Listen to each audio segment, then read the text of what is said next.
Good morning student. बेटा आज हम आरोग्य में हिंदी में वितान आपका जो बुक है बेटा उसमें से पार्ट 3 लेसन 3 पढ़ेंगे हम। अतीत में दबे पाँव। ठीक है, अतीत में दबे पाँव। इस चैप्टर को लिखा है ओम थानवी जी ने। बेटा ये बहुत यात्राएं करते थे और इन्होंने यात्राओं के माध्यम से अलग अलग जगह की सभ्यता, संस्कृति, उसकी विशेषताओं को समाज में उजागर किया है।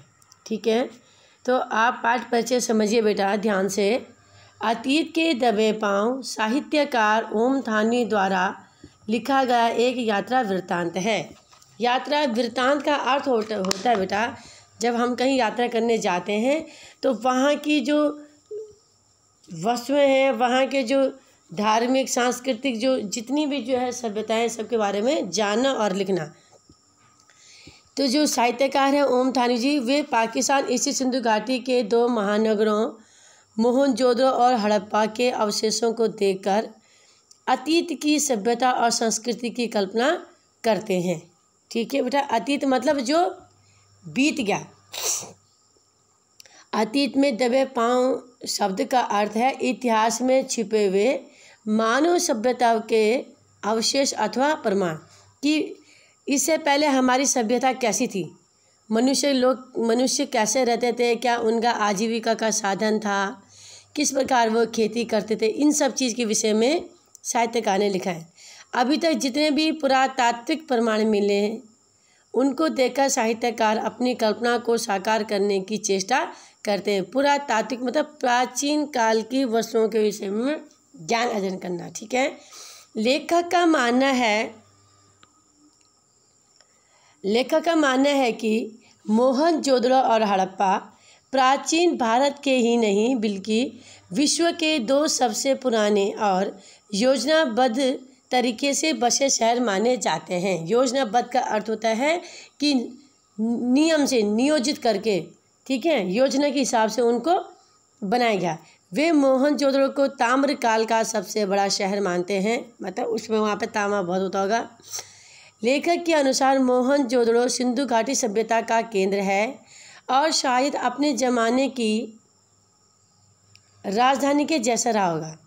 आज भी इस आदिम शहर की सड़कों और गलियों में सैर की जा सकती है, मतलब वहाँ पर घूमा जा सकता है। यह शहर अब भी वही है जहाँ कभी था। आज भी वहाँ के टूटे घरों की रसोइयों में गंध महसूस की जा सकती है। मतलब उस समय की जो वहाँ के रसोइयों का, घर का जो ढांचा था, तो हालांकि नष्ट होने के बाद फिर भी जो है वो रसोइयाँ वैसे के वैसी हैं, मतलब अभी भी वहाँ पर जो है उस युग की वस्तुएं उपलब्ध होती हैं। आज भी शहर के किसी सुनसान रास्ते पर खड़े होकर बैलगाड़ी की रुनझुन की आवाज़ें सुनी जा सकती। कहने का मतलब यह है कि इसका मतलब ये लगाया जा सकता है बेटा कि उस समय के लोग आवागमन के लिए, इधर उधर जाने के लिए, दूर दूर जाने के लिए बैलगाड़ी का प्रयोग करते थे।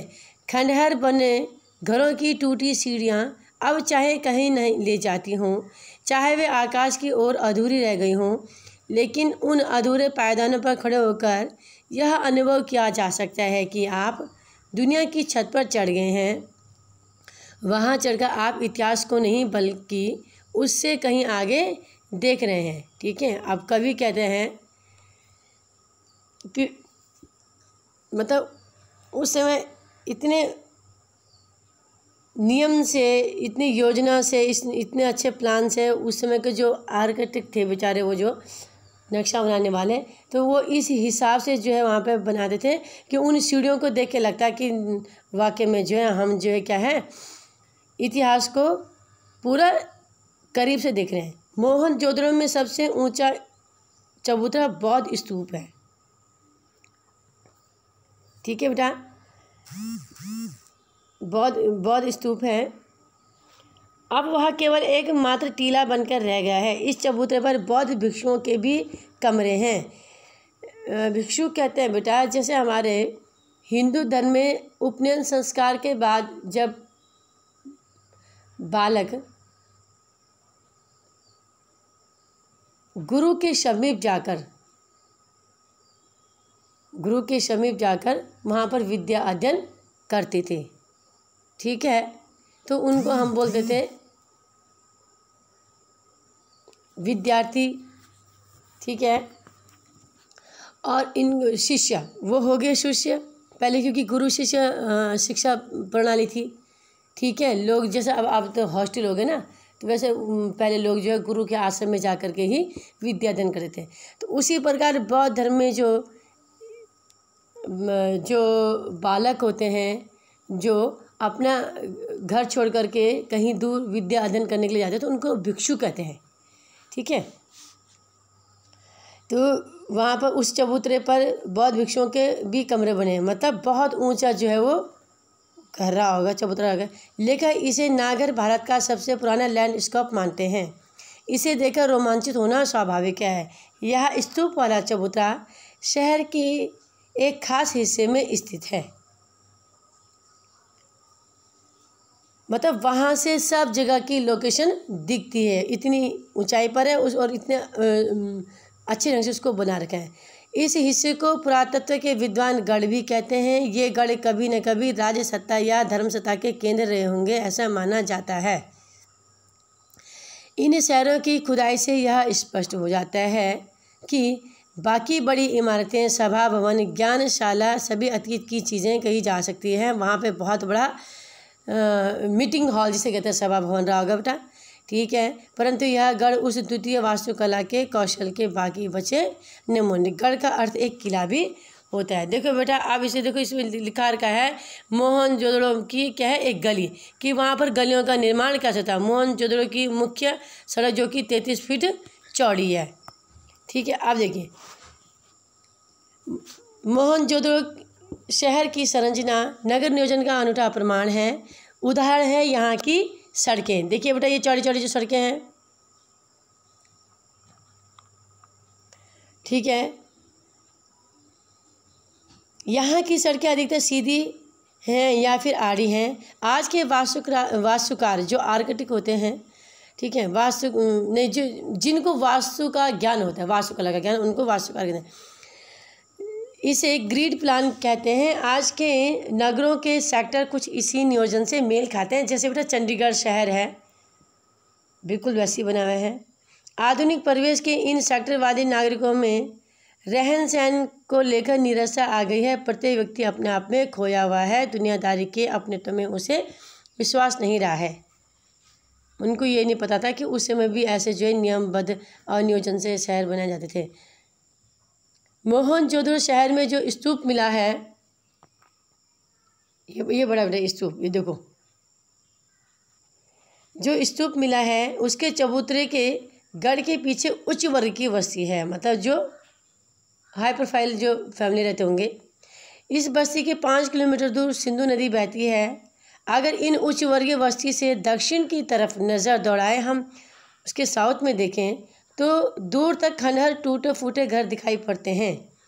ये टूटे फूटे घर शायद कारीगरों के रहे होंगे, क्योंकि निम्न वर्ग के बेटा, मतलब जो लोग शिल्पकला या हास्यकला का कार्य करते होंगे, उनकी बस्ती अलग रही होगी, ठीक है। तो ये बता रखा है, चूँकि निम्न वर्ग के घर इतने मजबूत और सामग्री के नहीं बने होंगे, शायद उनके अवशेष भी उनकी गवाही नहीं देते। अर्थात पूरे शहर में गरीब बस्ती कहाँ है, उसके अवशेष भी नहीं मिलते हैं। टीले के दाईं तरफ एक लंबी दिखती है, इसके आगे और एक महाकुंड है,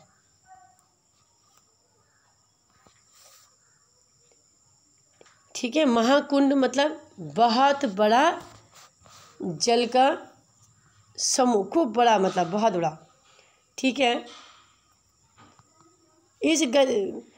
इस गली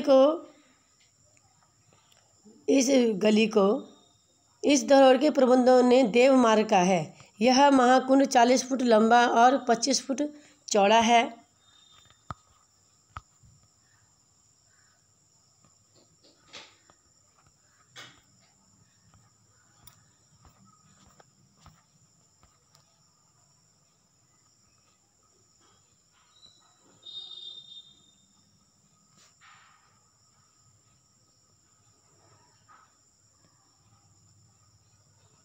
ठीक है बेटा। ये महाकुंड 40 फुट लंबा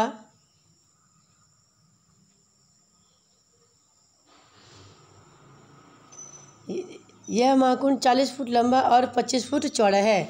यह उस सभ्यता में सामूहिक स्नान,